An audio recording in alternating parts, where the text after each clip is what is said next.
Good morning, good afternoon, and evening, depending on where you're joining us from, and welcome to ASKU's kickoff session of the 2023 International Education Week. I am Jody Dixon, the Assistant Director of the International Education at the American Association of State Colleges and Universities. Thank you all so very much for joining us today for the very first in a week of events of ASKU's International Education Week. I want to especially acknowledge our Japanese guests and to say a special thank you, especially to those joining us from Japan, where it's currently past midnight. At the heart of this week's events is the celebration of the transformative power and boundless possibilities within the realm of global learning. We are all here on this webinar today, notwithstanding our backgrounds or our titles or our institutions, but because we are united in the belief that international education is the future, which is in fact the U.S. Department's theme for this year's International Education Week. Here at the American Association of State Colleges and Universities, we are advocates for international education initiatives. For decades, ASKU has been at the forefront of fostering partnerships, empowering our campus leaders, faculty, and administrators so they can in turn empower our students. This commitment has paved the way for numerous educational collaborations and opportunities for our over 350 member institutions. Our dedication to facilitating sessions and opportunities like this one exemplifies our commitment to providing accessible pathways for educators and students to engage with diverse cultures and educational systems. International education, as you know, serves as a bridge, offering access to a wealth of opportunities for cross-cultural understanding and collaboration. This session on Japan is just one example of the multitude of opportunities that ASKU, in partnership with various institutions and organizations, seeks to explore and promote. Today, we kick off the week with this session, Navigating Global Education Opportunities in Japan.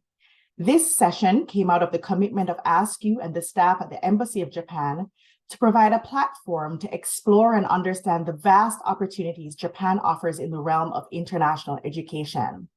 I want to take this opportunity to express my sincere gratitude to the Embassy of Japan for collaborating on this session.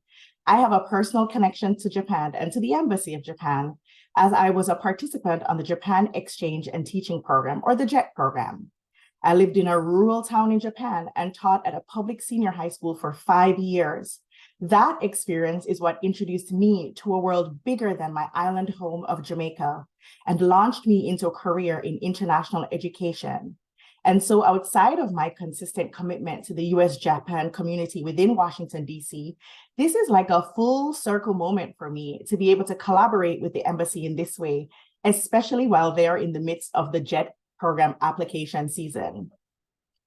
As we jump into this session, let us recognize the significance of today's activities in shaping the future of our students. Let us collectively commit to leveraging the opportunities provided by ASKU, the Embassy of Japan, and the Japanese institutions represented on this webinar to build a future where international education is not just an option, but an integral and celebrated part of the educational landscape for all our students. Today's session is packed with amazing information. We have representation not just from the Embassy of Japan, but from Japanese organizations and institutions. This session has two very clear segments. We'll begin by hearing from the Embassy of Japan from Mr. Taishi Kaneshiro, Mr. Timothy Folsom, and Mr. Carl Tan from the Public Affairs section at the Embassy. They'll be immediately followed by Ms. Keiko Kabashima from the Japan Society for the Promotion of Science, the Washington office. These presentations will focus on opportunities funded by the Japanese government for students, young professionals, and faculty to live, work, study, and conduct research in Japan. In the second segment of this session, you will be introduced to several Japanese universities that are focused on developing innovative partnerships and are hoping to work with you to develop opportunities for your students to study abroad on their campuses. You will hear from Dr. Keiko Ikeda, Professor of the Division of International Affairs at Kansai University. She's also the Vice Director for the Institute for Innovative Global Education and the Executive Project Lead for the Japan Hub for Innovative Global Education Initiative. Dr. Ikeda will be followed by Dr. Hiroshi Ota, Professor and Director at Hitotsubashi University Global Education Program. We'll then hear from Ms. Yu Higashisawa, the Liaison Officer from Osaka University North American Center for Academic Initiatives. And finally, we'll hear from Mr. Kunimitsu Mamiya, the Executive Director of Waseda USA. We know that there will be a lot of questions, and so the final segment of this program will be an open Q&A. We want to ensure that we answer all your questions. So during this session, we ask that you please post your questions within the QA box on your screen. Someone from the panel will respond to you promptly so that we do not miss your questions, and we answer all your questions prior to the end of the webinar. We will also be sharing this recording with you after this session so that you may share it with your colleagues and across your campuses. At your request, we can also share contact information with you related to either of the speakers so that you can follow up with them after the webinar has ended. So let's get started. I will now turn over to the Embassy of Japan. Thank you.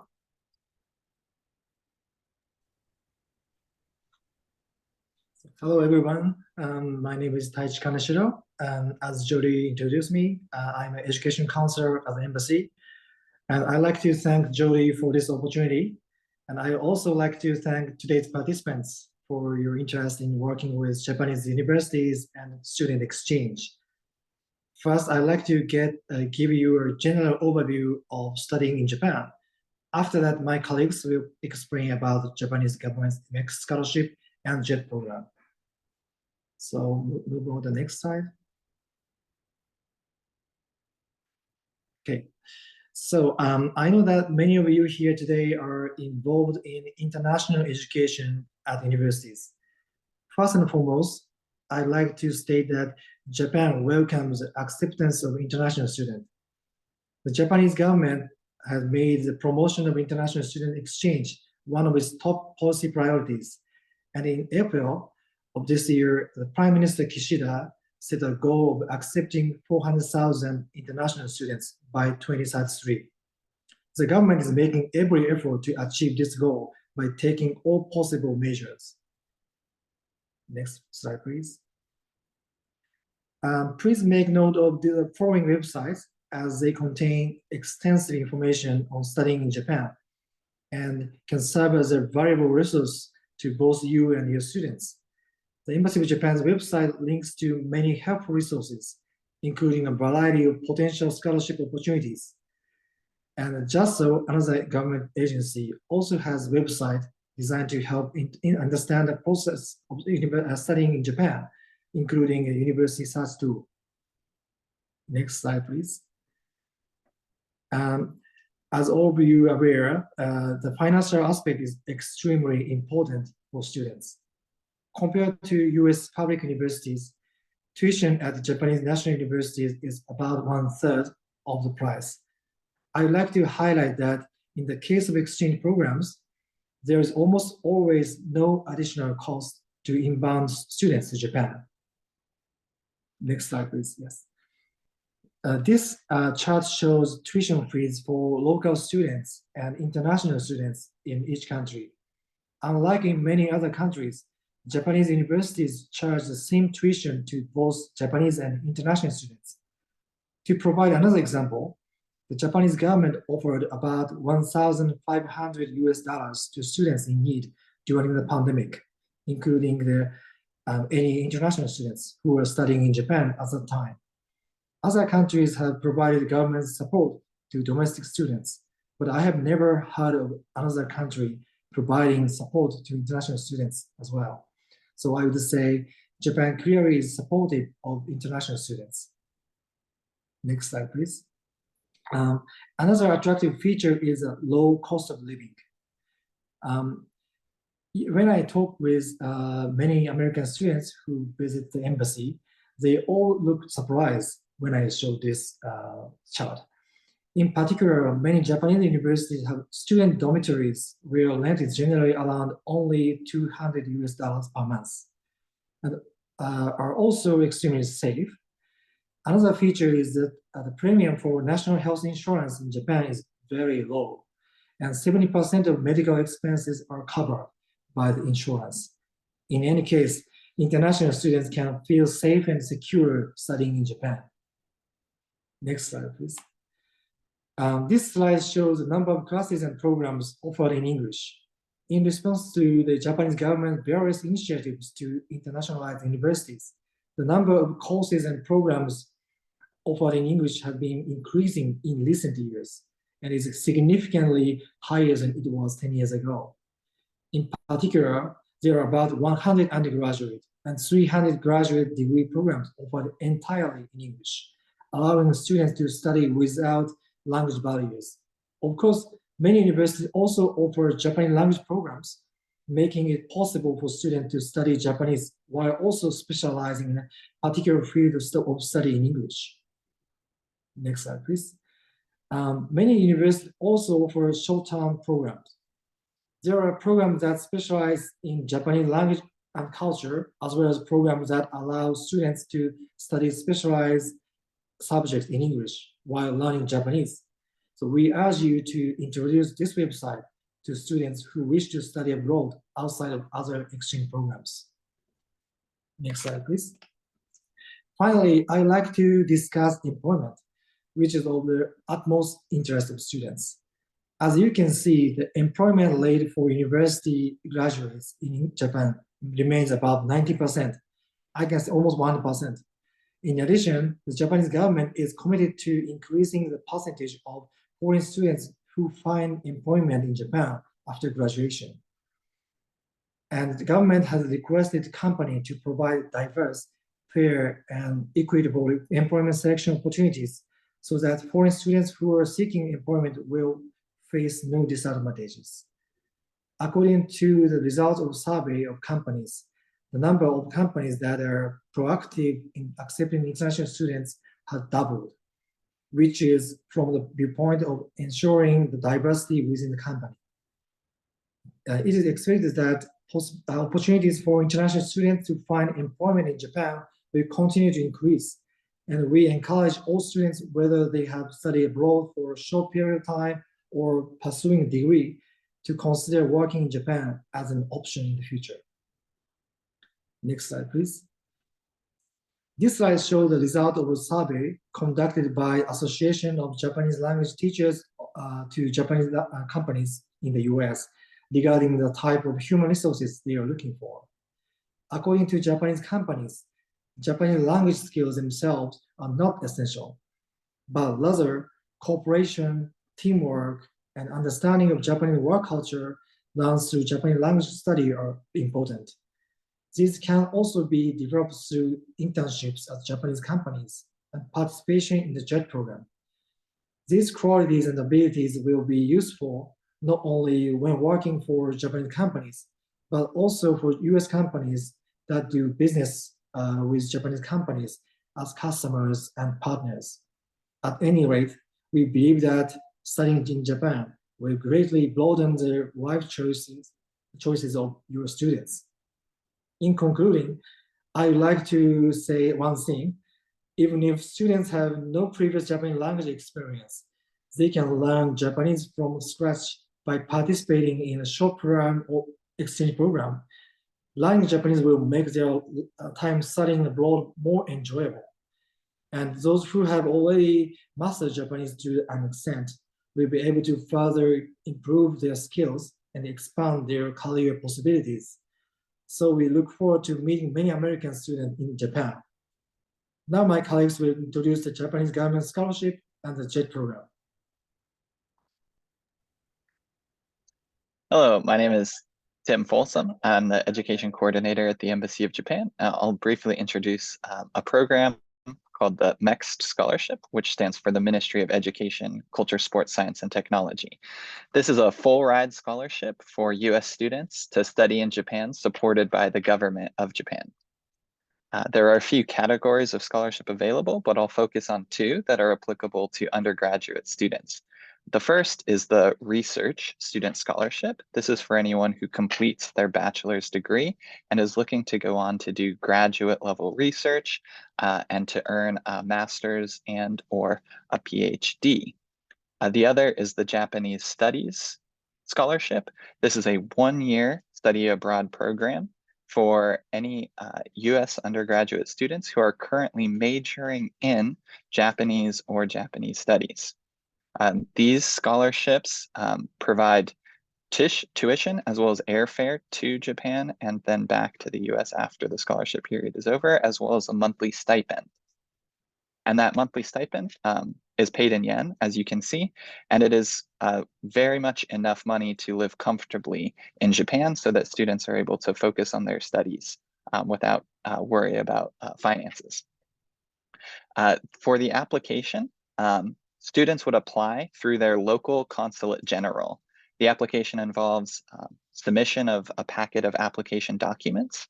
Then that's followed by an interview and a Japanese language exam.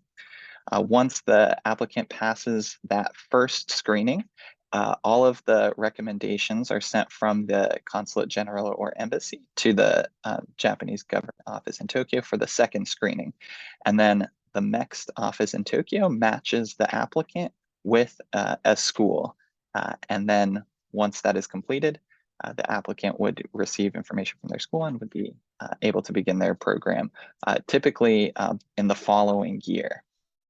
The application opens in April for the Research Student Scholarship and opens this January for the Japanese Studies Scholarship. There's a growing network of alumni, and so anyone who's participated is able to participate in that. Here we've highlighted a student from Georgetown University who received the Research Student Scholarship through the embassy this past fall and is now just started their studies at Kobe University. So if this is of interest to any of your students, we encourage you to direct them to our website, the website of the Embassy of Japan, where all of the detailed information about how to apply can be found. Thank you. I'll now turn it over to my colleague, Carl, for the JET program. All right, and thank you so much, Tim. And while I get ready for my slides.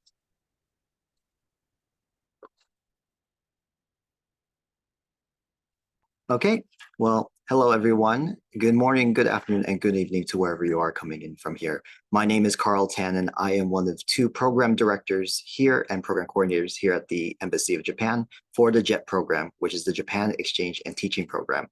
As Kaneshiro-san had introduced, this is one of the greater initiatives to have skill development for your undergrad students after they've graduated from college. And so I wanted to go ahead and introduce to you about what the JET program is.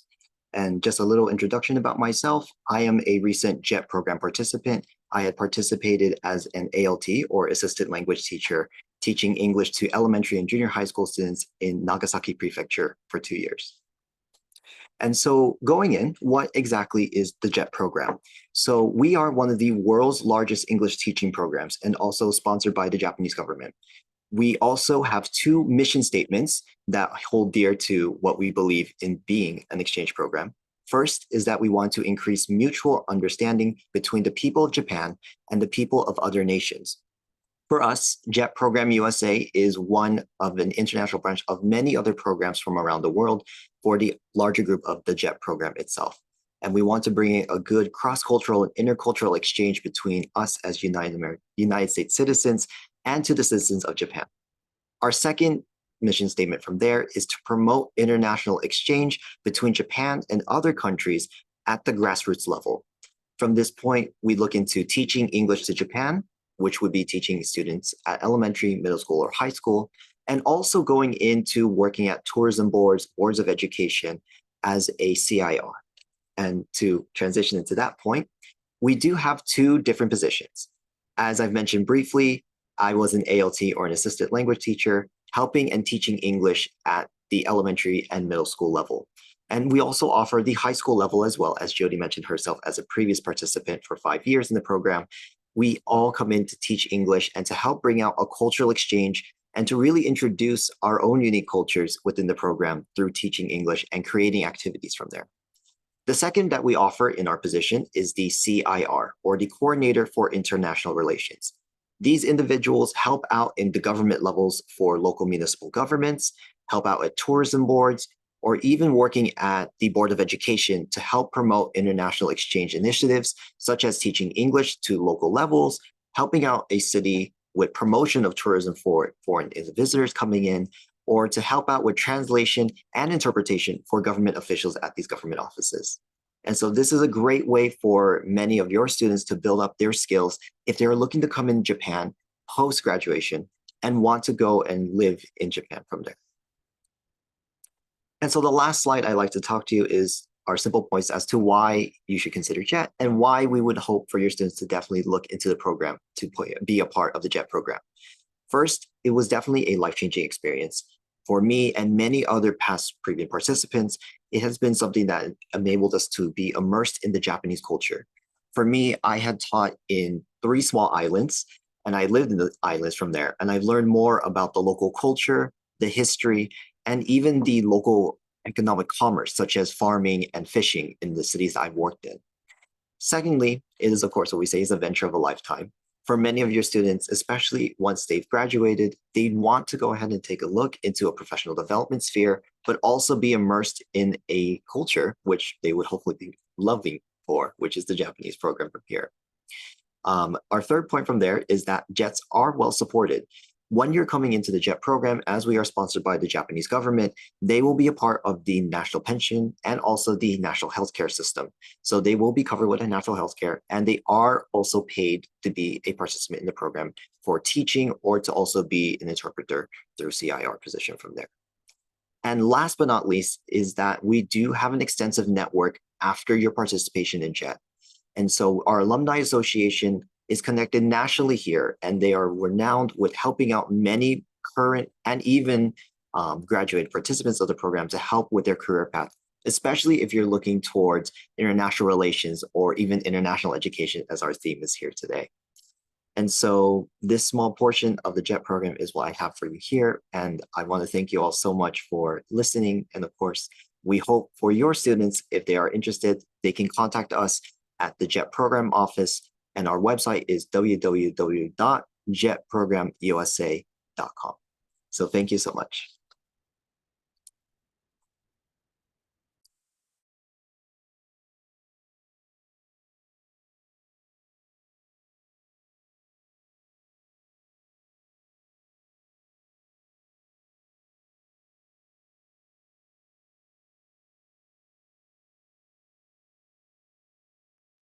We now invite Keiko Kabashima from the JSPS to provide us with some information about her programs.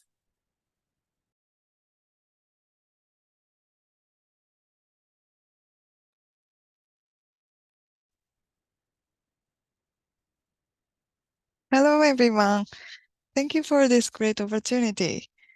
I'm Keiko Kabashima from JSPS Washington office. It is my pleasure to give a presentation to you about our programs.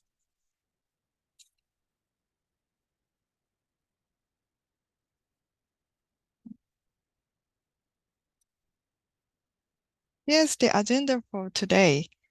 We will mainly talk about our fellowship programs. First, let me briefly explain about our organization.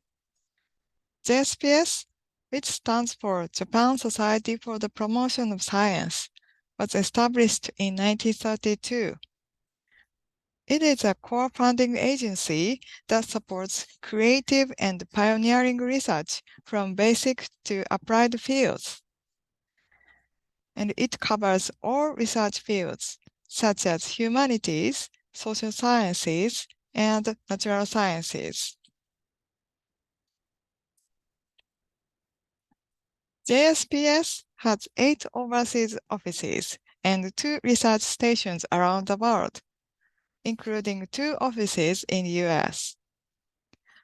Each office and station has their missions, including liaising with overseas counterpart institutions, holding symposium, and supporting alumni networks among former JSPS fellows. Next, I'll talk about our fellowship programs. This is a basic outline of fellowships to Japan for overseas researchers. We provide several types of fellowships so that you can find the most appropriate and useful one to accommodate every stage of your career. First three, there are postdoctoral research fellowships. This is one of Japan's largest international fellowship programs, and nearly 400 overseas researchers are invited to Japan from all over the world every year. And on the right, invitational fellowship is for more experienced researchers, such as professors, associate professors, and assistant professors. Today, I'd like to introduce JSPS Summer Program. This fellowship program is for early career researchers. These are the eligibility requirements for the summer program. First, be a citizen or a permanent resident of the US. And second, be enrolled in university graduate program or hold a doctorate received within the past 6 years. Both requirements must be met to be eligible. Let's look at the overview of this program. The period is 2 months in summer, and JSPS will provide one round-trip air ticket, a maintenance allowance, and a research support allowance, and overseas travel insurance. Through this program, you can conduct collaborative research and explore Japanese cultural experiences. Please note that the cost of accommodations during the program must be paid from this maintenance allowance. However, some research institutions may provide dormitories. We recommend that you ask for a prospective institution regarding housing in advance. This slide shows how to apply to this program. Firstly, you need to find a prospective host researcher in Japan by yourself and ask them to be a host for your application. Next, you will submit application documents directly to us. Depending on your research field, we will assign your application to reviewers who are US researchers. Finally, we will select the appropriate candidates, and JSPS headquarters will decide who should be accepted. Please note that the deadline of the January 4th cannot be extended for any reasons. If you are interested in this program, please do not hesitate to contact my colleague who is in charge of this program.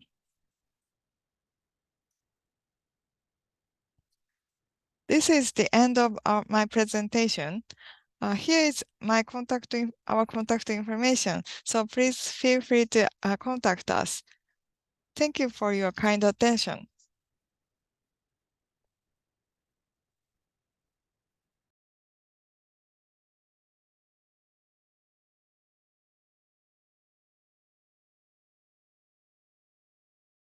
Thank you, Kabashima-san. So that concludes the first part of the first part of our webinar, where we're sharing programs that are funded by the Japanese government and other organizations regarding programs that your students, faculty can engage in order to live, work, study, and research abroad. I hope that you took notes. I shared Counselor Kaneshiro's email with you, so you can contact the embassy for any of this information. Kabashima-san also just shared her email, so please feel free to contact her with questions regarding the opportunities at the JSPS. Now we're going to move into the segment that is focused on Japanese universities in particular. And so I am going to invite our first speaker in this area, Dr. Keiko Ikeda. Ikeda-san?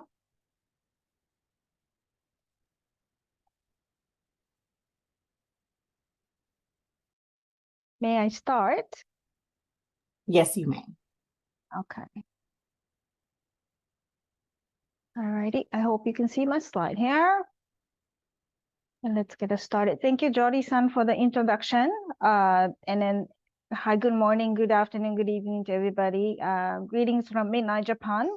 And in fact, what I'm going to talk about is online collaboration. So this is the world I live in. I do this all the time, waking up in the midnight and then collaborating with overseas international universities, particularly in the US end. So let me share with you some of the things that I wanted to talk to you today regarding collaboration practices that we've been doing called COIL. So I'll start with this background. What I'll be talking about pretty much is about the digital technology enhanced education. And this has been going on, and it is indeed a coming of age everywhere, not just the US, not just Japan, but everywhere. And with that kind of digitally enhanced age, the literature has now started to call a newly emerging learning environment, particularly for higher education, as globally connected, socially innovative learning environment.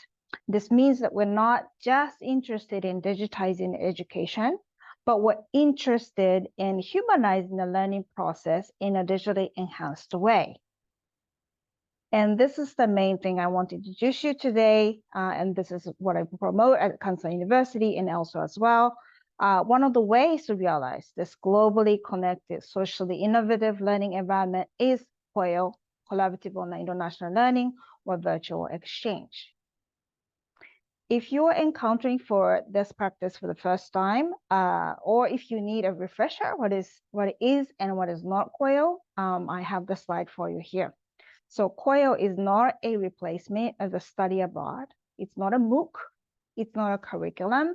It's not a just teleconferencing. So it's not just Zoom, or it's not a technology platform or software. But COIL is a team teaching using online communication, and it should guide the students from both or all classrooms to mix and generate collaborative learning experience. It is to be customized to fit the mission and culture and learning outcomes of each course in instruction, and applicable to any disciplines and across disciplines. And COIL in actual practice, in the slide I just showed, this is what we do at my university. It'll look like this. So COIL, the main task design that you bring into the students, having a overseas institution and your domestic institution meet, takes the project-based learning design, and the output that students will be working on may be a research. It could be a media product, it could be business plans, or a pitch, the business pitch, or action plans or proposition to start a social actions. And these tasks are done in a virtually met diverse groups together. One of the features of this new practice, COIL, which differentiates greatly from MOOCs or other one-way e-learning modalities, is that the course collaboration happens among the multiple subjects. So as you see in the slide, in COIL matching, it doesn't have to be the mirror subject. If you teach in journalism, you don't need to find a partner that teaches journalism. It could be a sociology. So when arranged and coordinated very successfully, it can generate an interesting cross-disciplinary or interdisciplinary learning opportunities for students and faculty members. And let me share with you some of the success we have been doing between Japan and US over this practice. So Japan and US has worked on establishing COIL partnerships over the past 4 or 5 years, very intensively. US and Japan had outcomes supported by the government or embassy-funded grants. Since 2018, both MEXT, it's called Inter-University Exchange Program, COIL, and American Council on Education's US-Japan USJP COIL Award program supported a total of 56 US and 14 Japanese higher education institutions with the formation of a new COIL partnerships. Both projects predicted that by 2023 this year, nearly 10,000 US and Japanese students will participate in the COIL module or course, along with the over 100 faculty and administrators. Based on the MEXT inter-university exchange project interim reports from the Japanese institutional partners, student participation in COIL-like experiences in study abroad that come after or before from 2018 and 19, just 2 years, resulted 766 Japanese students traveling to the US and 570 US students traveling to Japan as well. And subject areas that are covered or most popular for this COIL practice from the Japan-US initiative I just talked about, multidisciplinary or cross-disciplinary matching COIL was very popular. Social science was also another popular area, international relations, engineering, and Japanese language and culture studies. And I'll bring in another set of a resource just for reference for you. This is the Stevens Initiative's survey report over 155 institutions all over the world practicing COIL. The responders were asked to talk about 10 content topic areas that are popular. And the top 3 content that came out as a result was that they chose intercultural dialogue or peace building as a theme, or STEM, indicating science, technology, engineering, and mathematics, or entrepreneurship or business. So those 3 areas seems to be popular among the 155 institutions. Other key areas are also responded as well.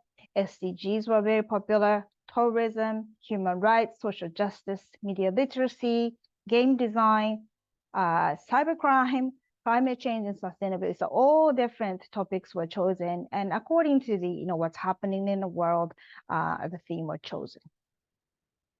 And this COIL effort is not just happening among the grant-supported university in Japan and US any longer. In 2018, Japan COIL Association has been launched anew, and now we have nearly 60 universities in Japan join this network. So they're all engaged in doing COIL. So IIGE, that's a center I belong to at Kansai University, Institution for Innovative Global Education. My center provides a training for this network or university matching opportunities or member-only events and training, etc. And it's important to think about why you want to do COIL. Now with the pandemics over particularly, you don't necessarily have to opt for the virtual modality. Why would you do the COIL? And I wanted to bring you some of the ideas that come out in the COIL community. Various benefits can be still argued. International in the curriculum is a one thing, and then we, as an international education domain, this is an ongoing challenge and a mission for all of us. We also ought to increase the access and equity for global learning and create and strengthen global partnership between Japan and US, for example, not just in transactional exchange programs, but more creatively and beyond mobility. And COIL also has been a very wonderful way to enrich the faculty staff development for internationalization. And I'm coming from international office perspective myself. General interest in a better prepare students for study abroad definitely is something that we can actually add to as a study abroad plus. And through the COIL, we can also attract international students as well. They meet virtually first and they get interested in visiting that destination to study abroad. And COIL can be an accelerator to advance internationalization and institutional strategic goals as well. At Kansai University, my university, to enhance more interactive and inclusive international education such as COIL and virtual exchange practices, we had adopted various technology into our classrooms. You're seeing a little bit of that in the slide here. So metaverse-based learning content or collaboration space, such as shown here, are some of the examples. We're exploring how our students, as well as international students joining into our COIL courses, react to these new technologies now. And this year, 2023, I have a news here. The Kansai University is going to start a new phase of our mission. With the government funding, IUEP, the starting next year for the next 5 years, we're going to establish a new initiative together with Chiba University and Tohoku University, 2 other national universities in Japan. We're calling it Japan Hub for Innovative Global Education, JIGE.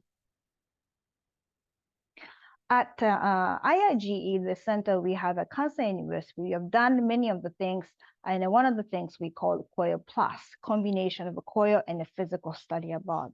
For the JIG, the new initiative, we are also doing that too. But this time, we emphasize that students have the agency to customize their own international experience, given their given context, their needs, and the future path, and then whatever that they wish to have. We're calling it Blended Mobility Project, BMX.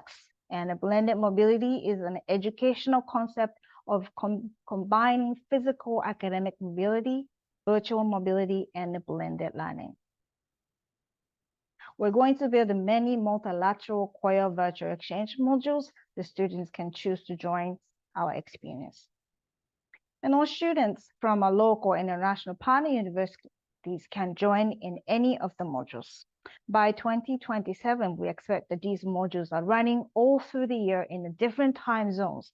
So ample of choices for your students, and from everywhere in the world, everywhere in the US will be available to join and to study with students in Japan. And once they participate in COIL, they're now eligible through this initiative to study abroad to Japan. And should they choose to study in Japan, we are preparing many opportunities to experience it, particularly getting career-bound experiences such as internships, as you see in the slide. And these are the partners that we have so far. We have 31 partner universities involved in this initiative with the 3 universities currently, and we're going to build more partnerships. And in addition to the Blended Mobility Project, we'll be doing a lot of capacity buildings for staffs and faculties, partnership buildings, particularly for Japanese institutions to meet you and to build university partners. We'll be doing various impact research to understand how this blended mobility strategy is very impactful for them or not. And last note, I wanted to draw your attention to an upcoming event in 2024. In January, later, 24th to 26th, JIGE, the new initiative, will be hosting symposium as a kickoff of this initiative. And it will be taking place in Tokyo and Osaka, 2 locations. Those are the 2 new offices that we'll have together. And we have a lot of opportunities to meet with the new partners among each other and building more communities together. So it's a great excuse for you to come to Japan. If you wish to attend online, also hybrid is available. So more information is upcoming, in fact, later this week. So thank you very much, and I'm looking forward to connect. This is a QR code for our IIG Center, and you can find more information and contact us. Thank you very much.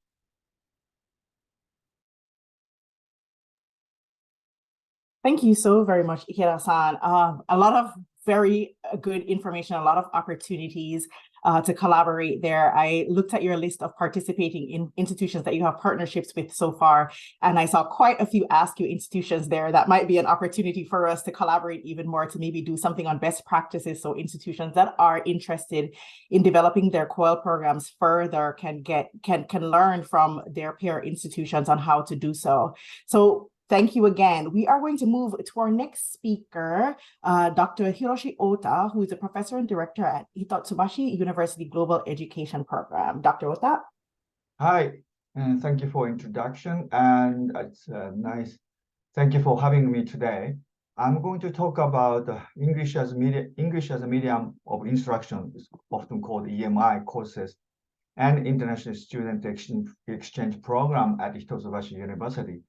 As Mr. Kaneshiro mentioned, in Japanese university, increasing the courses and taught in English, and the degree programs are fully taught in English. As he also shown this statistics, in last 10 years, we are striving for increasing those EMI courses and the programs.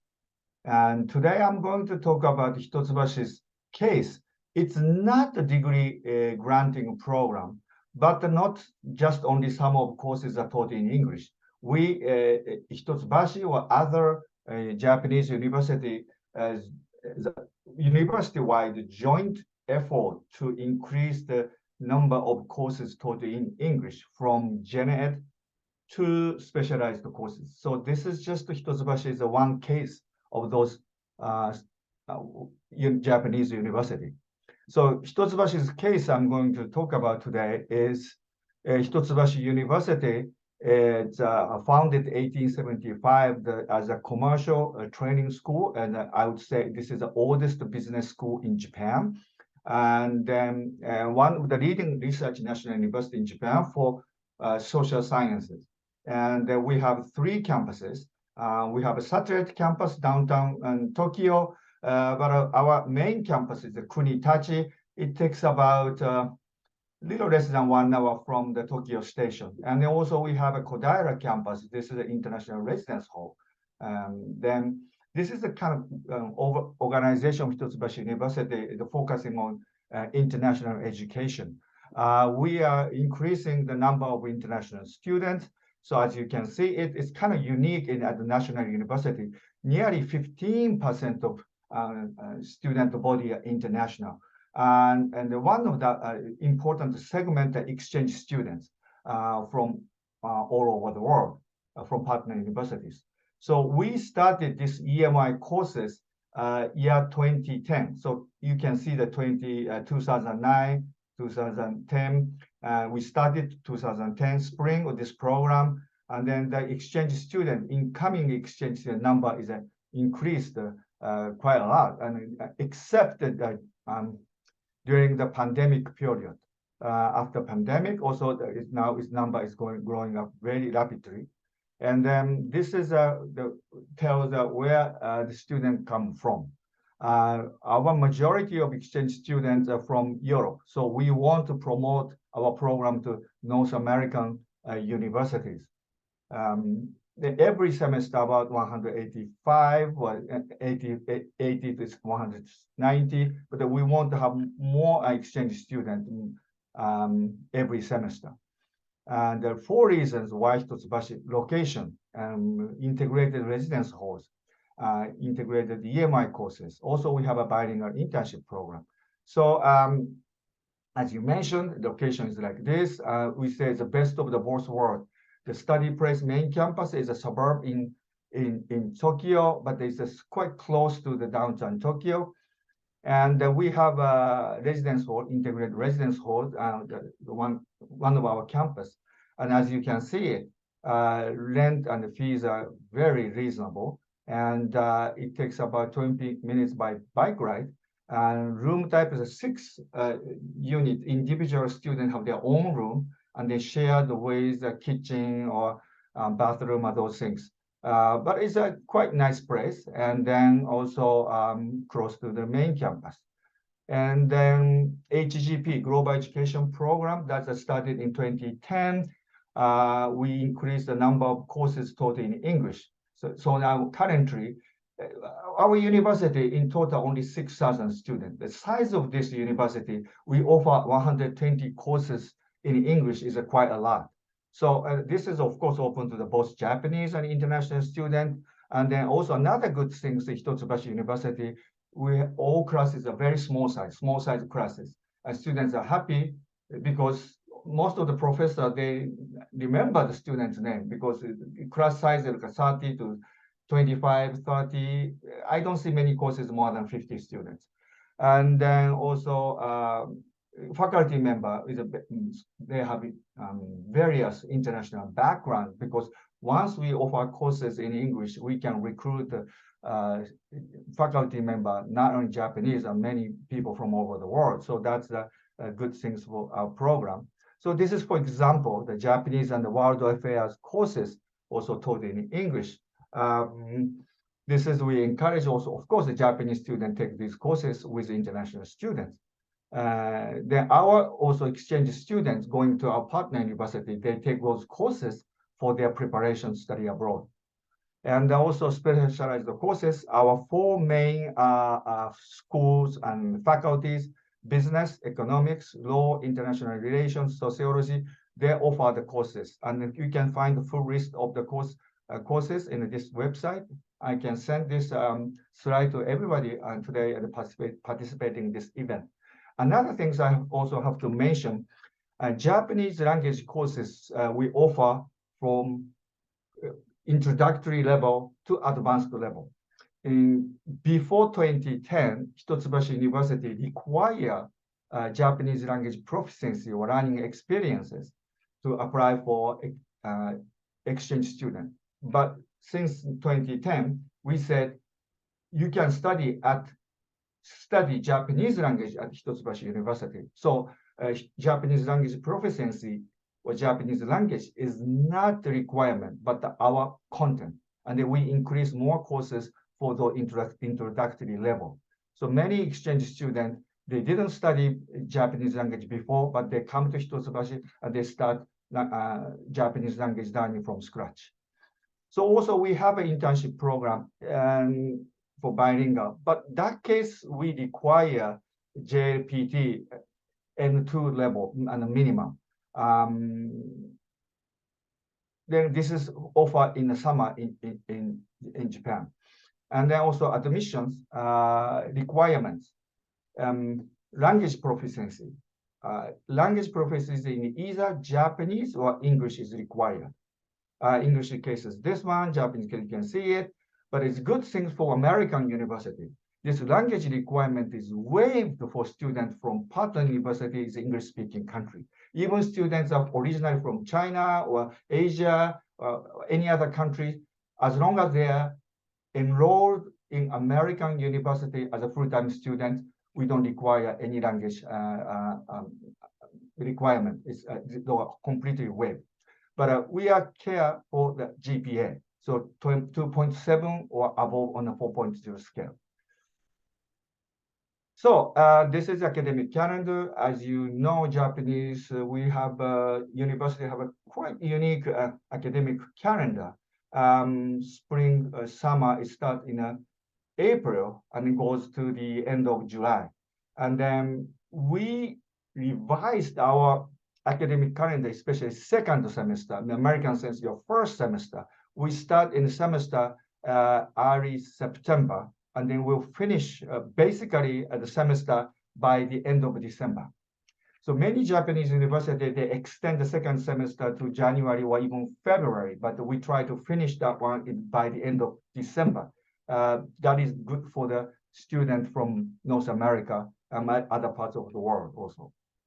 So key takeaways here again, Hitotsubashi, it's a bit difficult to pronounce the university's name, but this is a national university, it's a nice place, located in a nice place in Tokyo, best of the both worlds, suburban area and city, and then integrated residence hall, very reasonable and good community, Japanese student, international student live together, and then integrated courses offering in English. Some students was focusing on more Japanese language, Japanese studies, that's also fine too, but it's open to any student want to study social sciences in English. And also bilingual internship and the admission requirement there, but happy for you for that there's no requirement for students in the US.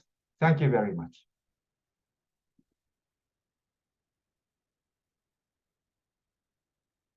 Thank you very much, Ota-san. As you already have a taker in the question in the question and answer section that's asking about the next step if they're interested in partnership with Hitotsubashi University. I think one of the things that we need to remember also, you know, when we're thinking about partnerships with institutions, that sometimes starting with just small activity, it might just be student mobilities where we build on these larger relationships. And so there was another question also about asking about institutions, student staff exchange and joint projects. And oftentimes the Japanese institutions that you're looking at say they're not looking for new partners. Well, here is one, Hitotsubashi University is looking for your students and looking for ways to collaborate with you. So if you want to reach out, Ota-san is here today. So please feel free to continue asking him questions in the chat. All right, thank you again, Ota-san. All right, so now we're going to move on to hearing from Osaka University, the North American Center. And so I'll ask Ms. Yu Higashisawa to begin her presentation. Thank you, Higashisawa-san. Thank you so much for the introduction. Hello, my name is Yu. I work for Osaka University North American Center for Academic Initiatives, which is located in Berkeley, California. Today, I'd like to do a brief introduction to Osaka University. Oops. There you go. Sorry. As you already guessed, Osaka University is located in Osaka. Osaka is one of the biggest metropolitan areas in Japan, and it is the center of the Kansai area. Though the prefecture itself is the second smallest nationwide, it ranks third economically and has the third highest population. About 9% of all foreign residents live in Osaka, and it is the second most popular destination to study abroad. Osaka has been ranked as the 10th most livable city in the world. Oh, sorry. By The Economist for stability, healthcare, culture, environment, education, and infrastructure. Osaka is also proud to host Expo 2025, Osaka, Kansai, Japan, under the theme Designing Future Society for Our Lives. Located in northern Osaka, Osaka University has 3 campuses in the city of Suita, Toyonaka, and Mino. All are just outside the center of Osaka City and offer easy access to Osaka Itami Airport and the bullet train at Shin Osaka Station. Osaka University is a comprehensive research university with 11 schools, 15 graduate schools, 23 research institutes, 4 university libraries, 2 university hospitals, and 4 overseas centers. And then one of it is where I work in Berkeley, California. With a cutting-edge research achievement, Osaka University enjoys a high reputation in education as a top-tier institution in Japan and offers a variety of programs, including those conducted in English. At the undergraduate level, International College offers humanities program entirely in English, whereas the science program it's in the hybrid. It's a little bit interesting. So the first 1 year and a half, it's gonna be in English, and later for the science major, it's gonna conduct in Japanese. And at the graduate level, we offer more programs in English, and we also have exchange programs available in English as well. Here are 4 exchange programs offered for our partner universities. The first one is the Frontier Lab, which is the unique, most popular exchange program that function as an academic internship in science and technology. Participants will become student members of a research group and do full-time research work under the academic supervision of a faculty member. The MAPLE program is an intensive Japanese culture program for exchange students designed by Osaka University's Center for Japanese Language and Culture. OSEP is a full or half-year program designed for 2nd or 3rd-year students. Participants will take academic lectures taught entirely in English called International Exchange Subject. The last one, the iExpo, is more like a traditional exchange program so that the students can freely choose classes from various courses at Osaka University and conduct research under the guidance of supervisions. We also have Japanese programs available. It's called the Japanese Short Stay in Session Program, JSHIP, which is available for any university students who have successfully completed 2 semesters of introductory of Japanese, or students who passed JLPT N4 or higher.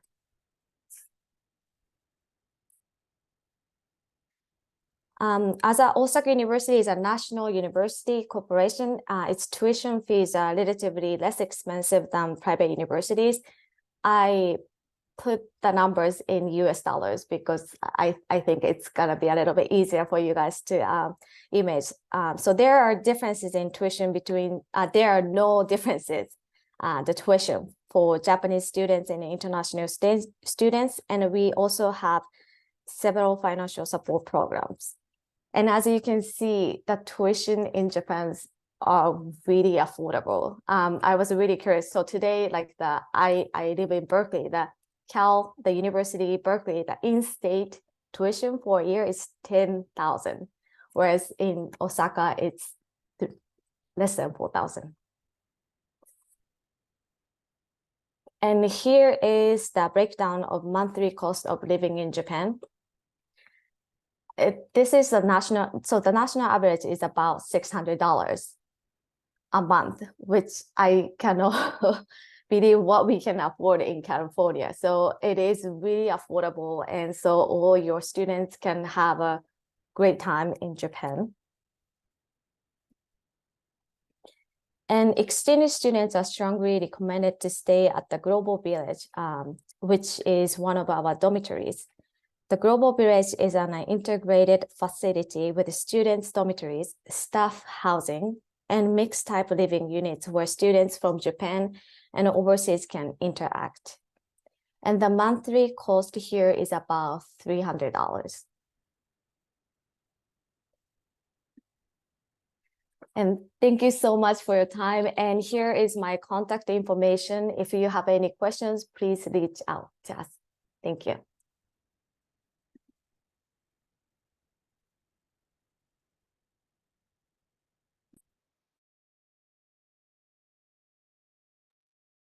Thank you so very much, Higashisawa-san. As you can see, Osaka is one of my favorite places in Japan. It literally, Osaka, the whole Kansai area is just my favorite part of Japan. And I encourage you to reach out to Higashisawa-san if you are interested in Osaka University, because that is one of the most beautiful places in Japan that I think your students could possibly study. I will now turn it over to Mamiya-san from Waseda University, USA. So can you see that right? Okay. So thank you again for attending this session. My name is Kunimitsu Mamiya. I am the manager of the International Affairs Division, Waseda University. So in this presentation, I will cover information mainly on student exchange programs at Waseda University. So Waseda University is a leading private university in Japan. Waseda is a large comprehensive university that offers various study fields. And Waseda is located in central Tokyo. So why study in Tokyo? In the QS-based Student Cities 2024 rankings, Tokyo ranked number 2 following the London city. So Tokyo is undoubtedly a student-friendly city. The QS mentions its excellent standard of living, including cleanliness, safety, and top-notch transportation system. Also, the QS mentions less expensive cost of studying, cultural and historical places, and delicious local cuisine. So overall, Tokyo is an attractive and comfortable city to study in. Oops. So why study at Waseda? Waseda has many features, but I'd like to share 3 main features for your students.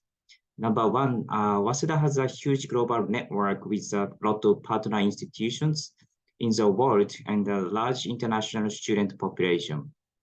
Number 2, Waseda also has many English degree programs.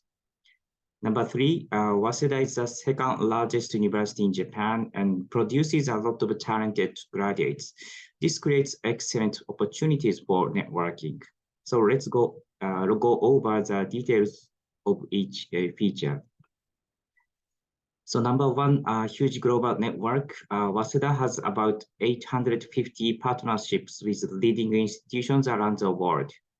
As for the US universities, Waseda has about 160 partner universities, and this means that Waseda has many exchange programs with US universities. Oops. Also, Waseda has a North American office in Berkeley, California. It's called Waseda USA, where I am based now. So Waseda USA promotes student exchange and research exchange between the US and Japan.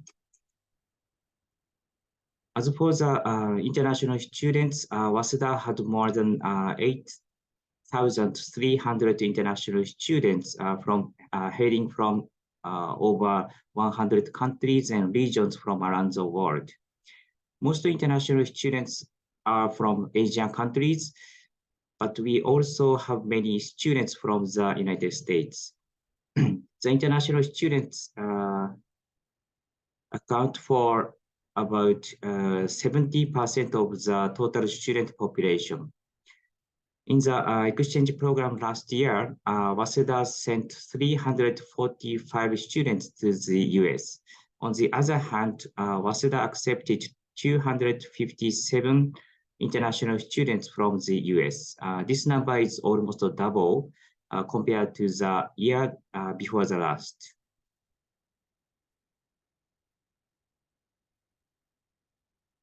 So number two, a wide variety of English programs. This chart gives you an overview of the exchange programs at Waseda. There are 12 Japanese programs as well as 8 English programs. As for the English programs, you don't have to have Japanese proficiency. The School of International Liberal Studies here offers all the courses in English. So, and 1/3 of its student population are international students. And as for the tuition fee, as you know, the participants of the exchange programs are exempt from paying it. So they only need to pay living cost, including accommodation fees. Also, if you want to study Japanese language, the Center for Japanese Language offers a variety of programs ranging from beginning to super advanced language levels. In the programs of the School of International Liberal Studies, exchange students must take Japanese language courses. In the other programs, taking the Japanese language courses is optional. In any program, it's free for exchange students to take them. Number three, strong alumni network. Waseda is the second largest university in Japan, and as of the 2023 academic year, a little over 47,000 students are attending Waseda University. So globally, Waseda's alumni totals more than 660,000. This creates valuable opportunities for networking. In the QS graduate employability rankings, Waseda ranks number 2 in Japan and number 37 in the world, which means that Waseda ranks in the top 7% in the world. The high quality education at Waseda University brings talented students. Also, Waseda emphasizes of the practical application of scholarship, and Waseda students are known for its practical ability based on the academic skills. Mr. Shigenobu Okuma, the founder of Waseda University, served as Prime Minister of Japan. In addition, 8 Waseda alumni have been elected as prime ministers, including the current Mr. Fumio Kishida. Other alumni include nearly 11,000 CEOs and presidents, such as the CEO of Uniqlo and the president of Toyota, the president of Sony, to name a few. In the field of literature, a beloved author, Mr. Haruki Murakami, is also a Waseda graduate. Waseda has a Haruki Murakami library on campus, so students can visit anytime. And Waseda USA, the North American office, now focuses on community building of Americans who studied at Waseda as an exchange student. You can see the picture of the reception held in Berkeley at the Takara Sake tasting room in September this year. This was to enhance the relationship among Americans who studied at Waseda as an exchange student. So I will touch on some supplementary information on study abroad at Waseda. Here is one example of the dormitories for exchange students. This dormitory is the Nishi Waseda International Student House. It is very close to campus and located in central Tokyo, but the dormitory fee is about 550 US dollars per month. So it is not very expensive. Other than exchange programs, another possibility to study at Waseda would be the Waseda Summer Session. It is a Japanese cultural immersion program, and so you can interact with local students and international students from around the world. It is held from late June to mid-July, so you can join it during your summer break. The summer session offers introductory Japan-related courses, including the field of business, economics, culture, history, literature, politics, sociology, and so on. So this concludes the Waseda Study Abroad presentation. So I hope you learned about the features and study abroad opportunities at Waseda University. If you have any questions, please feel free to email me at this info Waseda USA at list.waseda.jp. Thank you for listening.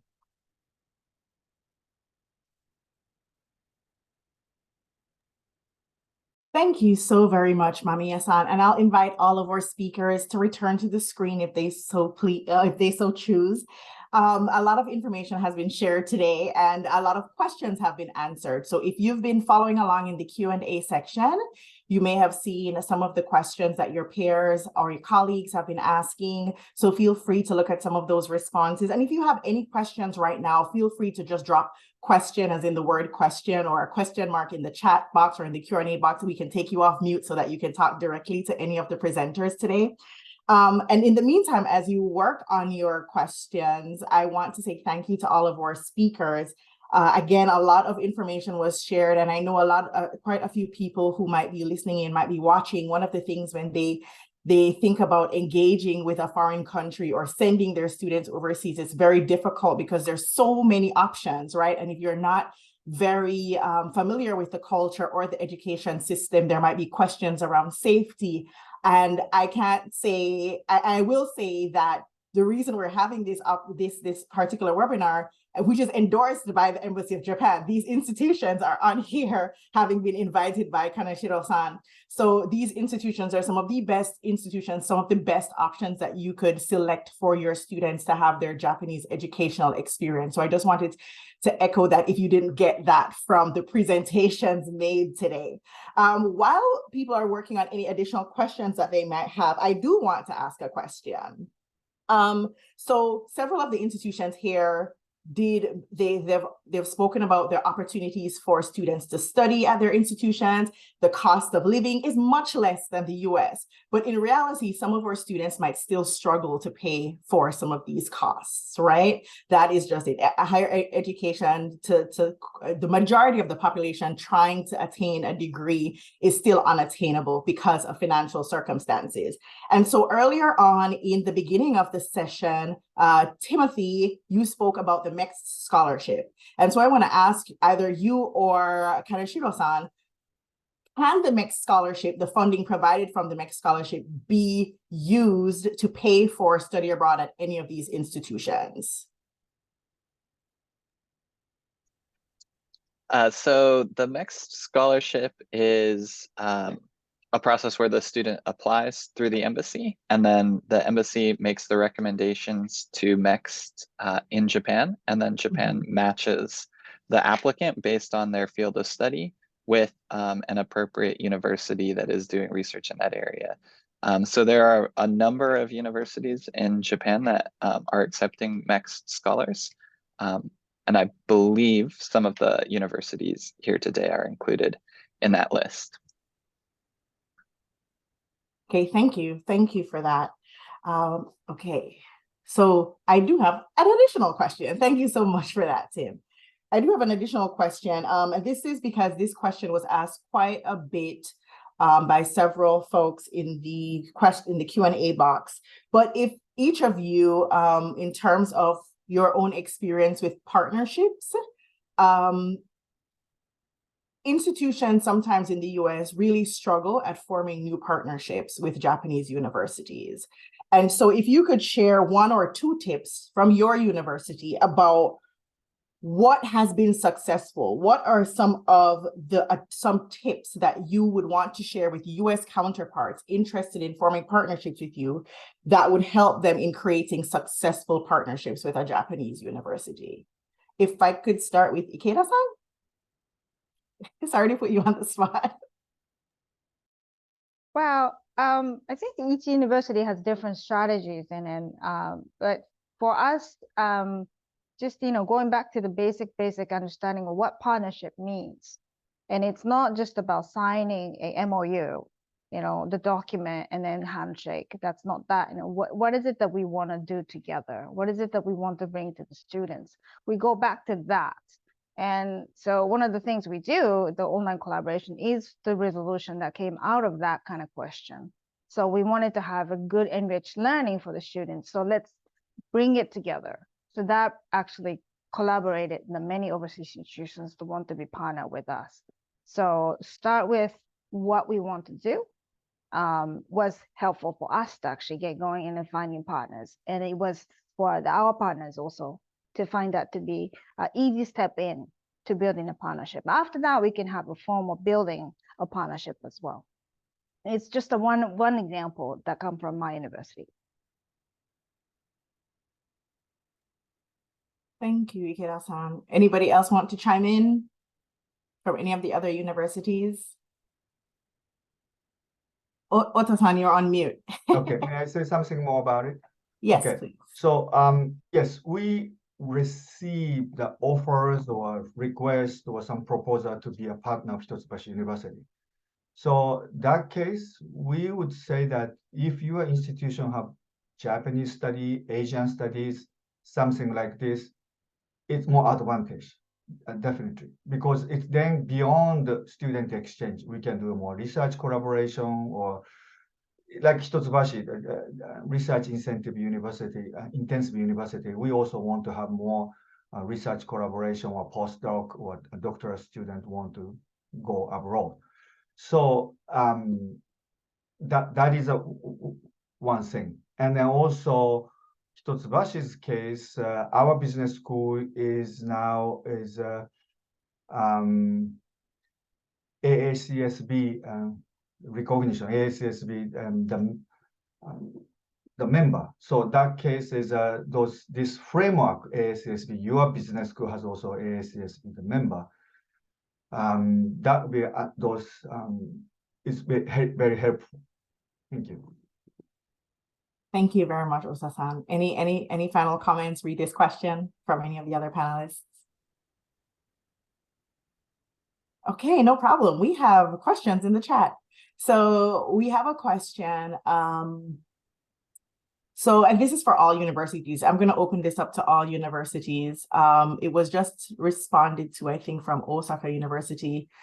But the question was, do you only work with in this hemisphere in terms of the Americas? Are you only working with North America? But would you also work with other countries such as the Bahamas that is considered North America in this? Yes, that's a question. Would you, any of the universities on here, would you work with other countries such as the Bahamas? Yes, I think I just answered in the chat as well, but we do. So North American Center actually covers pretty much everywhere on this side, like the Mexico and then like the other continent as well. So I believe we do. So if you are interested, please reach out to us.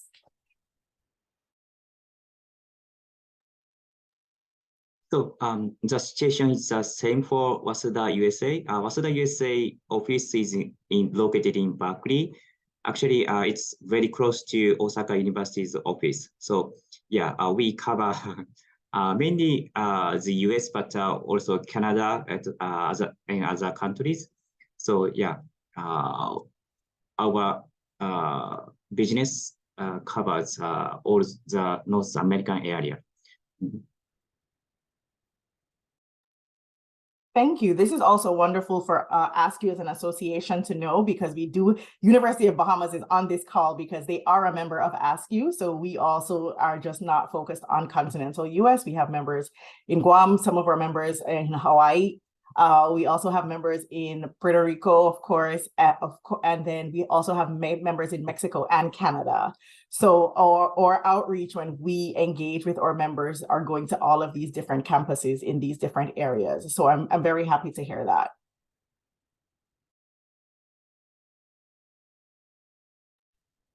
Okay. So we don't currently have any additional questions from the audience. Thank you all so much for busily responding to the questions as they came up during the session. This has been a fantastic session. I do want to give either of you an option. If you have any last words for our audience members, you can use that time now. And if not, then I want to thank you all again so very much. This has been a very educational session for me at the association, but I also know that our members are extremely appreciative of all of the gems and the information shared here today. So before we close, I just wanted to give the opportunity to any of you if you had any last words.